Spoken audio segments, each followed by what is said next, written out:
არავის არ გამოიყვანს არანაირი დახმარება. ისა მივაკითხე გამგეობას ყველგან მიყავისა და საჭირო იყო, მაგრამ არავინ არ დაინტერესდა ჩემი მდგომარეობით. არავის არ ადარდებს ჩემი 3 მცირეწლოვანი ბავშვის ბედი. და კარგად ხედავთ ყველაფერს რა მდგომარეობაც არის. 126 ლარი მაქვს ისა სოციალური, ეგ არის ჩემი ისა დახმარება. გამგებლებმა ყველა მისის ჩემი მდგომარეობა ამ რაიონში, მაგრამ დახმარება არავის არ გაუწევია. სოციალურად დაუცველი ვარ. ყავს 3 მცირეწლოვანი ბავშვი. გიორგი ესეთნაირად არის. ხრევადი კანით დაიბადა ეს ბავშვი. და დამოუკიდებლად სიარული არ შეუძლია დედის დახმარების გარეშე.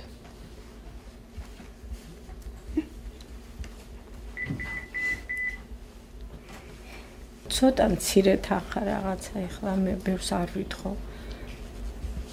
ხო რაც საშუალება ექნება, თუ რამე იქნება ისეთი დახმარება, რომ ბავშვებს ერთი პატარა ოთახი რაღაცა ქონდათ. ქალბატონმა კარგად იცის, რომ ჩვენ რა შეგვეძლია, ხო? როგორც არ უნდა იყოს ეხლა პიროვნულად და აგრესიულად ჩვენზე მოწყობილი, იმას ვერ წავა იმ ფაქტს, რაც შეგვიძლია ჩვენ ის მივეხმაროთ. ეს არის პროცესი. ეს ერთად ეს დაიწყო ამ ონიდან, გაგზავნა ამ ბოლოში, წელს მიეცა ჭიათურას. დარჩა საჩხერი.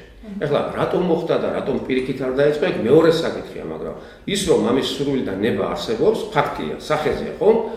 მაგრამ ეხლა დღეს რაც შეეხება კონკრეტულად მუნიციპალიტეტს რა შეუძლია, ეს არის ინდივიდუალურად დავეხმაროთ იმ ოჯახს, ვუქირავოთ ბინა, სანამ ეს თანხა კომპენსაცია დარიგდება. პერსპექტივას იმისას, რომ ეს ხალხი მიიღებს ამ თანხას, მე ძალიან ნათლად ხედავ.